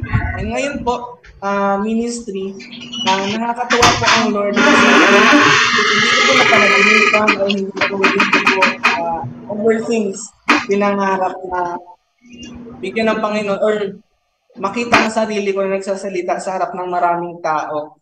Or nagmi-minister, nagdi-disciple. Ngayon po yung ministry ko po is preaching, and then teaching the word of God po, equipping the saints, the disciple, and nasa worship team din po tayo. So, puri po lahat sa Panginoon kasi yun nga dahil isa tayong tahimik, tapos may stage fright po talaga ako, Sister Sally, hindi ko na po nabanggit kanina. Naggrabe po yung tawag dito, grabe ako magpawis, kabahan kapag gumaharap sa maraming tao. Kahit nga lang recitation pag sa school, grabe na yung panginginig ng katawan ko po. Kaya, talaga ang Lord lang po. Ang Lord lang ang reason kung bakit tayo may na-commit din sa speaking ministry. Sa musician, hindi na musician stage. Yun po. Wow, 'di ba? Meron siyang stage fright, pero ano, 'di ba? Breakthrough siya ngayon, mga kaabangers. Breakthrough siya ngayon, at syempre breakthrough siya dahil kanyang ministry sa music ministry, at meron siyang preaching and teaching, equipping, 'di ba? Nag-i-equip din siya. Ibig sabihin, takot siya sa stage, takot siyang humarap sa maraming tao, pero ano ang ministry? Sa ang ministry siya inilagay? Sa preaching and teaching, di ba? Di mo talaga maunawaan ang Diyos. Kailangan mo lang, hindi na talaga natin kailangang unawain kung ano yung pinagagawa ng Diyos sa atin. Ang kailangan lang talaga natin sumunod, di ba? Magpasakop, di ba? Kaya sabi ni Pastora May kanina, obedience is the key. O, di ba? Kung hindi siya nagpasakop sa kalooban ng Panginoon, hindi siya mabi-breakthrough. Hindi niya mapagtatagumpayan yung sinasabi niyang stage fright, di ba? At ngayon, hindi na siya yung dating Dylan na tahimik dahil nag-iingay na rin siya dahil alam ko bahagi na rin siya ng campus ministry, nag-iingay na siya, kinikwento niya na, ipinakikilala na niya si Jesus. Diba? Si Jesus na nakilala niya sa kanyang buhay. Nang dumating ang Jesus sa buhay niya, nang tinanggap niya si Jesus sa kanyang buhay, sa kanyang Diyos at tagapagligtas, na bago ang buhay ni Brother Dylan. Mula sa pagiging rebellious, siya ngayon ay naging masunurin, natutong magpasakop, natutong sumunod. Ngayon, Brother Dylan, ang huling katanungan ko, di ba? Sabi mo, ang ating pinag-uusapan is rebellion to submission. Sa anong bahagi ng buhay mo, masasabi mo na naroon yung pinaka malalim talaga, malalim yung salitang rebellion o pagre-rebelde? Ano po? Pero ang tanong po. Ano po, actually po, Sister Sara, yung pinakamalalim na part is yung nakakadurog po siya ng heart kasi nga, ang feeling sa akin ng mga magulang ko sumunod sa kanilang mga pinapagaral ng mabuti, tapos yun, gumalang. Pero yung sakit sa manungkat na nakilala ko ng Panginoon is yung time nga po, try ako ng mga bagay na kung saan hindi ko dapat tinry talaga. So ay nabanggit na po natin kanina yung pag-try ko nga po ng marijuana, try ko po ng nakaw sa isang mall, ganun. So yun po yung pinakang masakit o pinakang bigat na part ng pagre-rebelde ko. Gawa ng, alam niyo po yung nagtatrabaho ng maayos, di po ba yung daddy ko, tapos yung mami ko din, ginagawa din yung lahat ng makakaya niya para palakihin kami ng maayos. Tapos parang yun pa po yung binabalik ko na tawag dito action or yun nga, yun pa yung binabalik ko dun sa mga pinapagkakita nila. Gawa na nga po ng yun dati hindi ko po talaga maintindihan na hindi ko po iniintindi din yung daddy ko, 'di ba? Na hindi niya po talaga rin na maibibigay yung attention na need ko gawa ng kailangan niya mag-provide for us. So yung po Sister Sara yung pinakang matindi or pinakang mabigat na rebellion is yung ginagawa ko po yung mga bagay na hindi ko dapat sana ginagawa. Talaga may bigat na rin. So, yun po.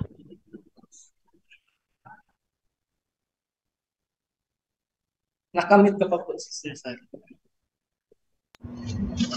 Diba, sa tatay mo na hindi ka pinapansin.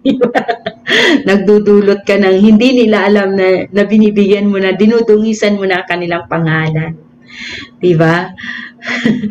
Buti na lang talaga kinatagpo ka ng Panginoon. Diba? So, at yun yung panahon na naniniwala ako na doon mo mismo napagtagumpayan mo ito. Paano mo napagtagumpayan? Yung pag-rebelde na yan.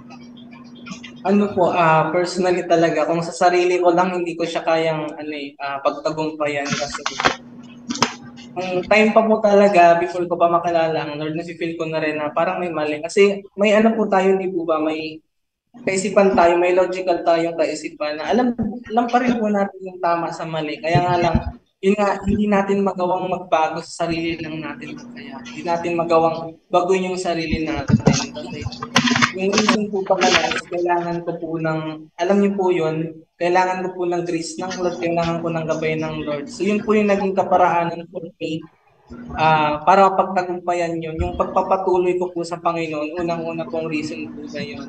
Kasi nung mga unang-una ko pong na-encounter siya, talaga nagkaroon po ako ng desire. So yun po yung isa sa mga reason paano ko siya napagtagumpayan. Tuto po ako mag-submit unang-una muna sa Kanya. Yun po, na yung buhay ko pala hindi nakakalugod sa Kanya. So, ginawa ko po, nag-surrender po ako sa Panginoong Jesus. And doon ako nag-start yung pag-overcome ko ng mga bagay na hindi ko po ma-overcome before dahil may tulong na po ng Panginoon. And pangalawa na po siguro yung pag-aaral din ng salita ng Panginoon. Kasi doon po, di ba sabi yung salita ng Panginoon, sumasalamin siya sa buhay natin. So that time po nakikita ko po yung sarili ko na yun nga, hindi aligned doon sa kalooban ng Panginoon. So sa patuloy kong pag-aaral ng salita ng Diyos, natututunan yung mga bagay na dapat gawin according sa kalooban ng Panginoon. And siguro po pangatlo is yung pag-submit dun sa mga leaders na pinagkaloob po sa atin ng Panginoon. Yung pastor natin, yung leader natin, hindi po ba yun po, natuto po akong makinig sa kanila, natuto po akong sumunod sa mga And siguro po, Sister Sally, yun po yung pinakang reason paano ko po napagtagumpayan. Yung talagang unang-una submission sa Lord, submission sa kalooban niya, submission sa leaders and authority na pinagkaloob niya po sa atin. Ayun po. Wow! Mga kaabangers, di ba? So, halos lahat naman tayo, di ba? May kanya-kanya tayong bagi, may kanya-kanya tayong pinagdaanan ng pagre-rebelde. Pero, hindi yun hindi yung pagre-rebelde natin ang basihan, kundi kung paano tayo ay kinatagpo ng Panginoon, paano ang Diyos pinihit ang ating puso. Katulad din ni Brother Dylan, di ba? So, bagamat siya ay nagrebelde sa kanyang mga magulang, dumating siya sa punto ng buhay niya na talagang sumuko siya, sinuko niya ang lahat ng kanyang mga maling ginawa. Diba? Ihiningi niya ito ng patawad sa Panginoon. Diba? Kaya nga pag sinabing submission, may nandun yung salitang sub-under.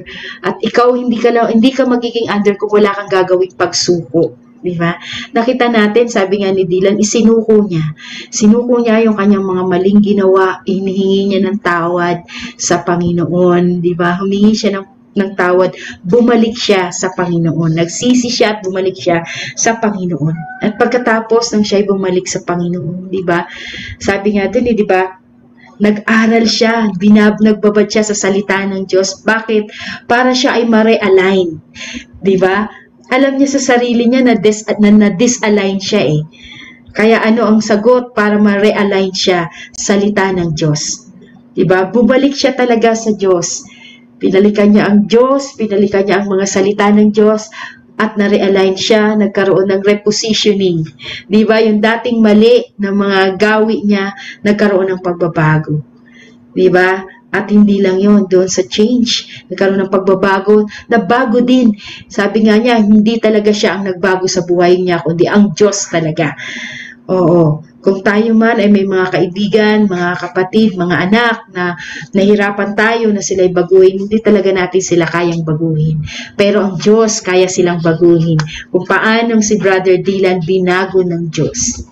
Diba? Binago ng Diyos. At nung siya ay nagpabago, talagang hinayaan niya na ang Diyos baguhin siya. Kaya naman, nakita natin ang naging takbo ng kanyang buhay. Nagtagumpay siya sa kanyang pag-aaral. At alam ko, marami pa siyang pagdadaanan, pero dahil alam ko na nakilala na niya ang Panginoon, diba? May salita na siya ng Diyos. Diba?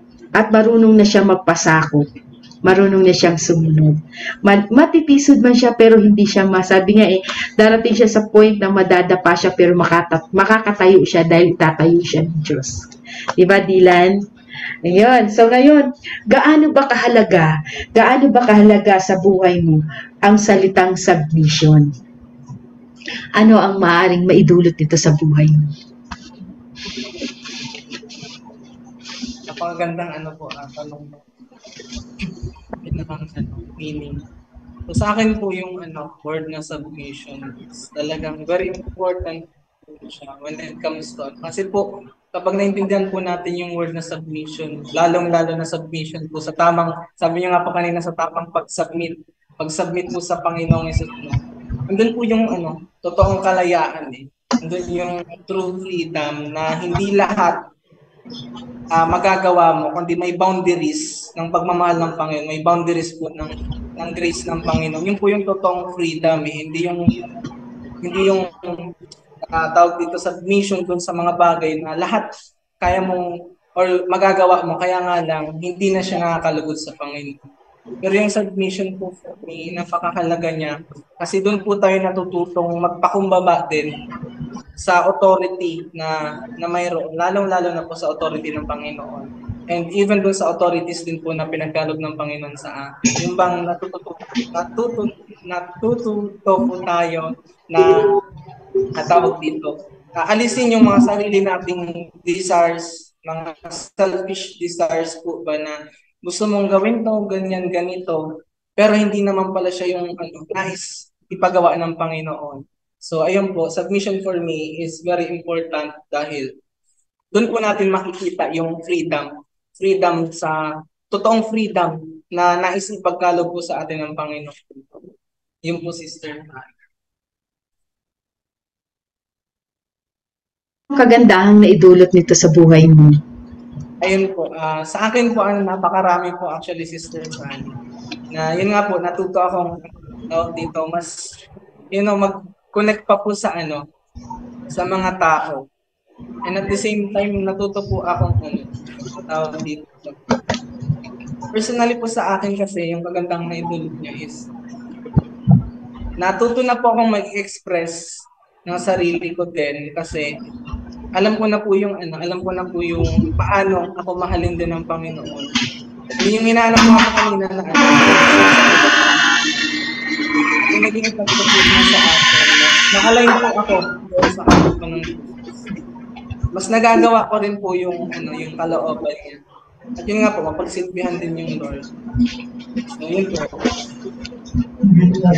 Wow! Grabe, mga kaabangers, no? Totoo yun, no? Sa ating pagsuko, alam nyo ba, sabi nga, di ba? Sabi nga, madalas ko itong marinig sa mga preaching na sabi, pag sumuko daw tayo, pag sumurrender daw tayo, sumuko tayo sa mga pulis, tayo'y ikukulong. Di ba? Tayo ay lalagyan ng posas, tapos ikukulong tayo. Pero pag tayo daw ay sumuko sa Panginoon, isinuko natin sa Panginoon ang lahat ng ginawa nating kamalian, pagkakasala sa Kanya, hindi niya tayo ikukulong, kundi tayo bibigyan ng Diyos ng kalayaan. Kaya talaga, sabi nga ni Dylan kanina, para sa kanya yung submission, yung pagpapasakop at pagsunod sa Panginoon, kalayaan to para sa kanya. Sa ano siya naging malaya? Kalayaan to sa kasalanan. Diba? Naging malaya siya sa mga kasalanan na dati umaalipin sa kanya.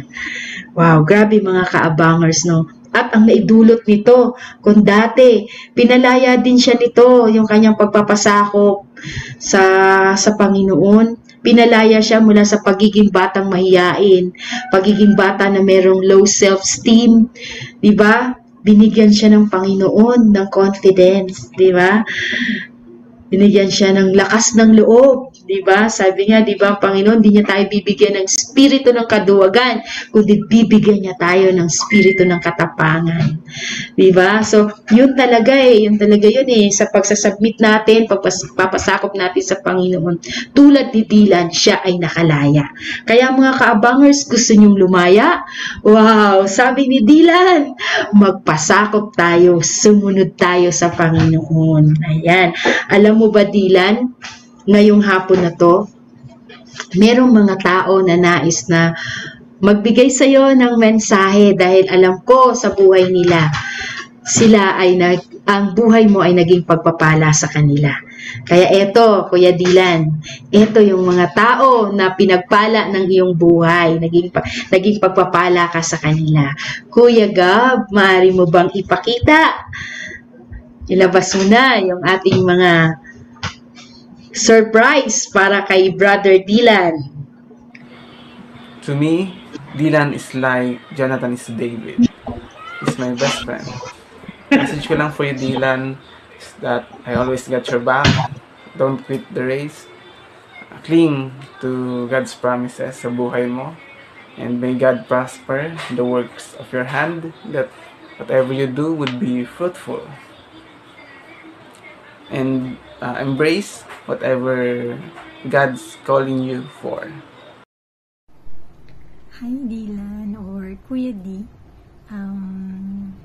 I really appreciate your effort in serving the Lord, and ako mismo sobra ako nagpapasalamat sa Panginoon that I experienced working with you in God's ministry, most especially in the youth ministry in YWAV. Sobrang naging madali, sobrang naging masaya, and sobrang naging fulfilling nung journey ko na yon in leading the YWAB, because one of the leaders na kasama ko ay ikaw. So, until now, even until now, no, I am so grateful sa buhay mo, and sobra kong na-appreciate knowing that you are serving the Lord. So, keep it up, and more years to come in serving the Lord, and working with you, of course. So, God bless, and sa marami pang desires ng puso mo, pagpalain ka ng Panginoon. Andito lang si ate para sa'yo. God bless. Sean, hello. First question, who is Dylan for? He's a warrior and a encourager person, and also pogi, presence of God inside. So yan, and message ko sa Dylan, God bless and good luck sa testimony mo, sa daily life sharing, and sana'y maging encouragement ito sa bawat isa, and also sa mga tao na nakapanig sa'yo. So yan, good luck, and God bless.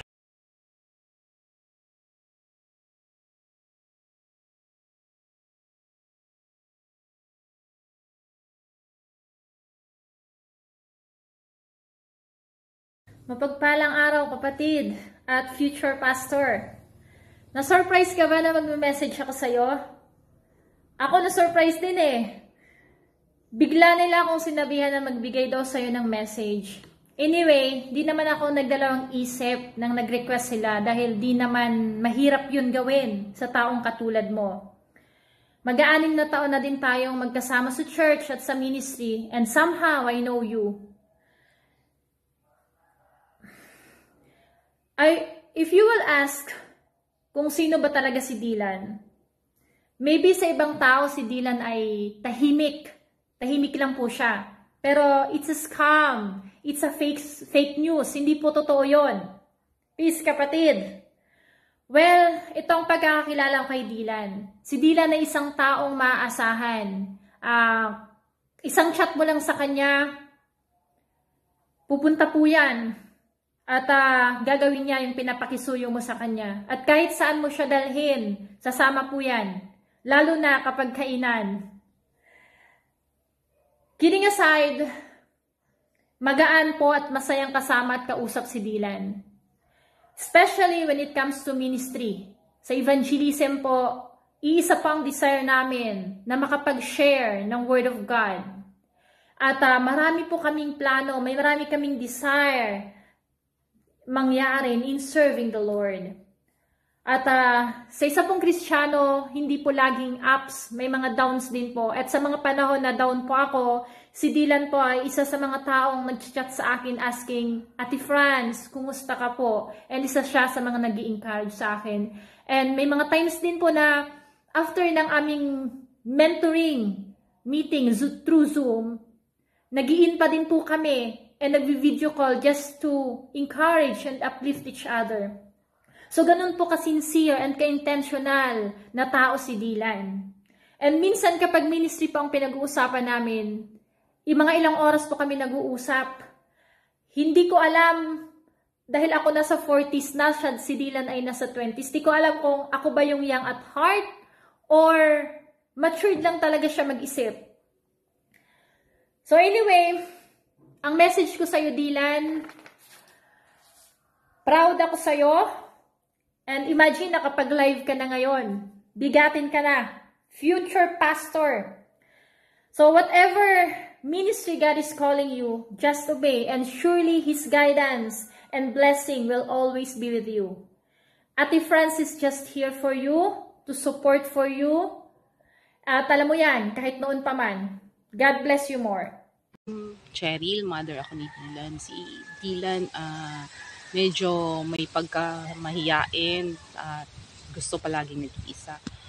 Panganay ko siya sa 3 magkakapatid, puro sila lalaki, and as a panganay, expected ko sa kanya yung pagiging responsible niya sana talaga. Although responsible naman siya, kaya lang dahil nga sabi ko nga makimami siya, parang siya na laging nandyan si mami, merong gagawa. Although, mabait si Dylan, tsaka mabait naman siyang kapatid. Siya nga yung nag-alaga nun sa bunso, kapatid sa pangatlo. Nung nasa hospital ako, yun yung nag-alaga talaga. Yun yung pag bath time na yan siya, tapos nagpapainom ng vitamins. And high school siya noon eh. Then, bibihira yung mga kaibigan niya dahil nga sa medyo tahimik siya, mahiyain. Kaya, hindi ko expected na naging siya, yung parang naging speaker siya sa Gia Church. Amaze talaga ako noon.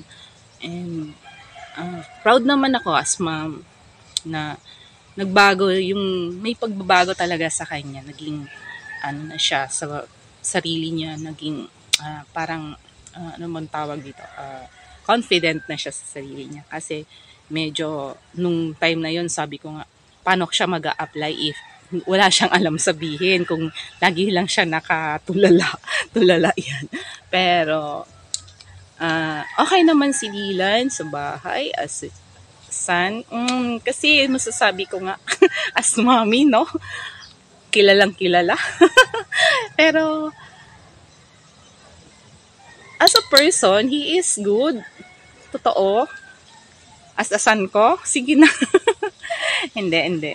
Joke lang na. I love you and support ka pa rin naman ni Mami sa maraming bagay. So, sabi ko nga, nagkakasundo naman kami niya na dalawa sa maraming bagay. Then, lalo na parang pag nag-a-analyze ng tao. Hindi, halos kami, nagkakaparehas kami ng ugali pagka mayroon kaming bagong mukha na nakikita. Tahimik lang kaming nagmamasid and yun pala nag-a-analyze ng character ng tao. Tapos, pagtapos nun, magtatanong niya sa akin na parang nagko-question siya. Parang tinitingnan niya kung anong masasabi ko. And pag nasabi ko na, sabi niya, Mami, pares pala tayo ng iniisip. Ganyan. Natural anak kita, no?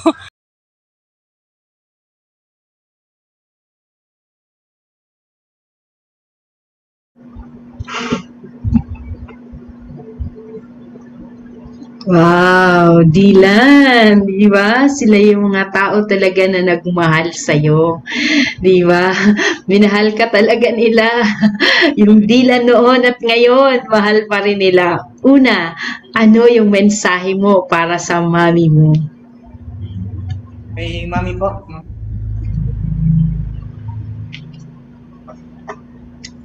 Kay mami po, Sister Sally. Yes, kay mami mo. Ayun po, unang-una po, I'm grateful na siya po yung mami ko. Kasi nga, syempre, since, mami po baga talagang, lumaki po talaga ng mama's boy, na-reveal tuloy. Tuloy, mami, I'm grateful na, kayo po yung mami ko kasi talagang, yun nga, sabi mo nga talagang, as panganay, dapat talaga ako yung responsible. So, I'm doing my best to be responsible, pero always andyan yung support ninyo. And then, hindi kayo yung mother na talaga tawag dito, pinipressure ako in many things and always nakasupport na kahit yun nga, may times talaga na pasaway din talaga yung anak. Pero yun nga, I'm happy and grateful. Ito nga, lalong-lalo na ngayon. Masaya po ako na magkasama tayong lumalapit sa Panginoon, masaya akong magkasama tayong din. And ang message ko po talaga sa inyo is magpatuloy lang po tayong magpalalim ngayon sa Panginoon. Patuloy tayong lumapit sa Kanya, patuloy tayong mag-grow sa Kanya. Yun lang po, I love you. Alam niyo po yan. Hindi ko man nasasabi minsan, pero I really, really love you. Nakita niyo naman po sa mga.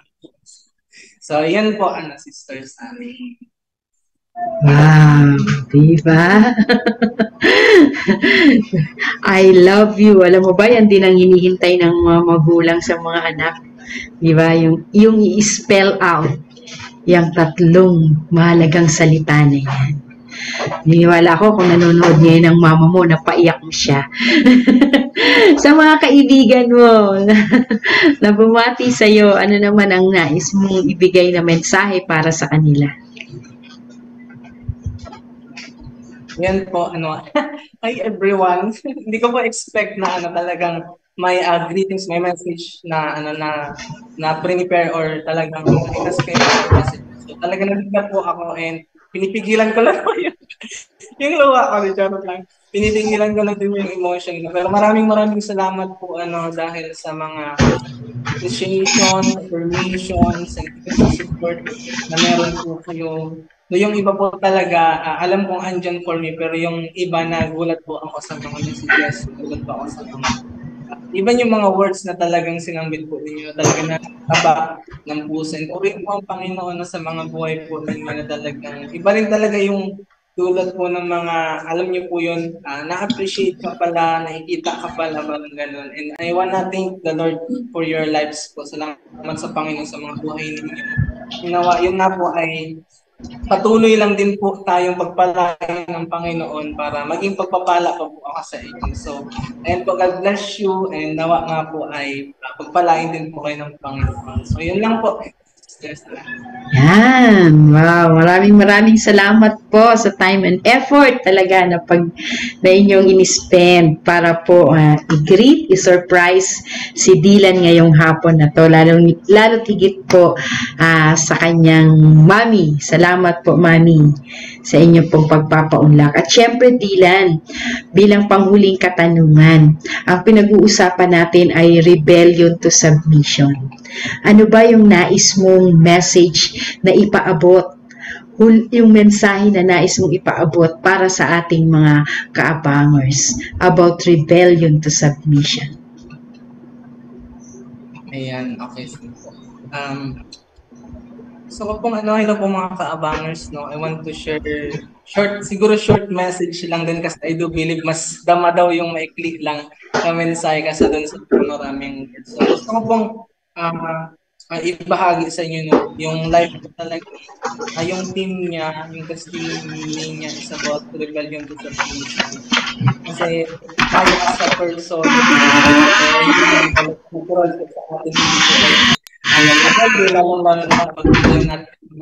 mga bagay kapag hindi sa atin comfortable, hindi po sa atin comfortable yung mga bagay na pinapagawa sa atin o yung lalong-lalo na nga po yung kalooban ng Panginoon, minsan hindi comfortable siyang sundin or gawin.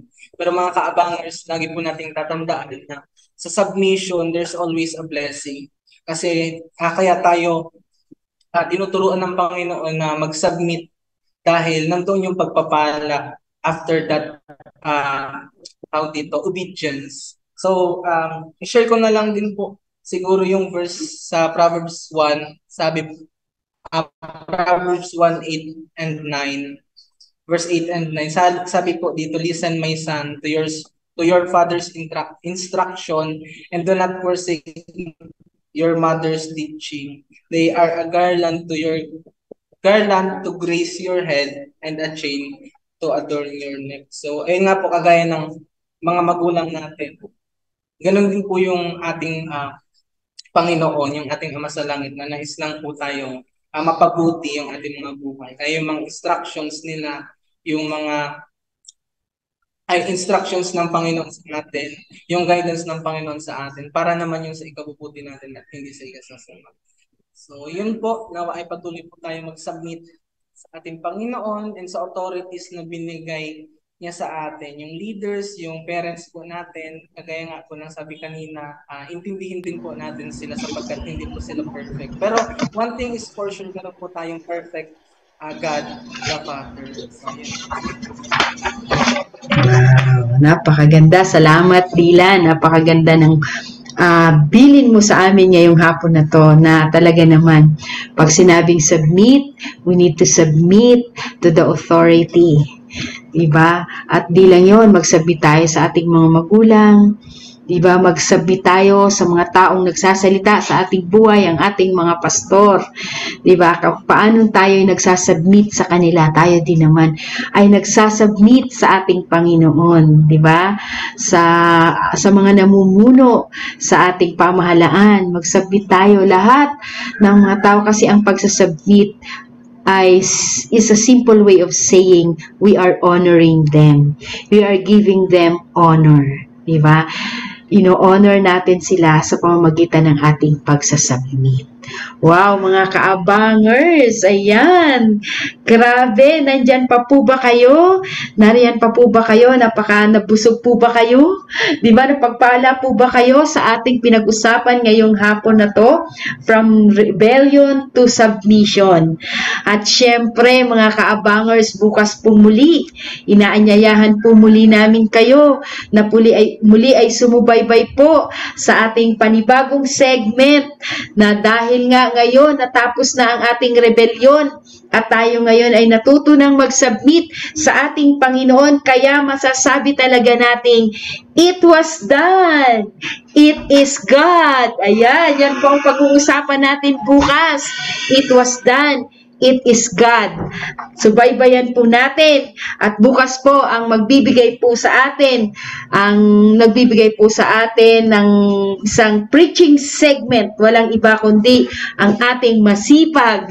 At sabi nga, guwapong pastor. Ayan, Pastor Walter Faustino. Siyempre mga kaabangers, nais kong magpasalamat on behalf of the DLS team and DLS family. Ine-extend po namin sa inyo ang aming pasasalamat sa inyo pong pagsubaybay sa ating pong segment ngayong hapon. Bukas po tayo muli ay magkita-kita pong muli. Ayan, maraming salamat, Brother Dylan. Pagpalain ka ng Panginoon. Samahan ka niya sa iyong ministry, sa iyong journey, sa iyong Christian journey, sa pagsunod mo sa Kanya. Maraming salamat at tunay na maging pagpapala ka sa lahat, sa iyong mga kaibigan, sa iyong mga katrabaho, sa iyong mga ka-office mates, ka-churchmate. Ayan. So, paalam muna sa ngayon mga ka-abangers at muli tayo magkita-kita bukas. We love you all and God bless us all.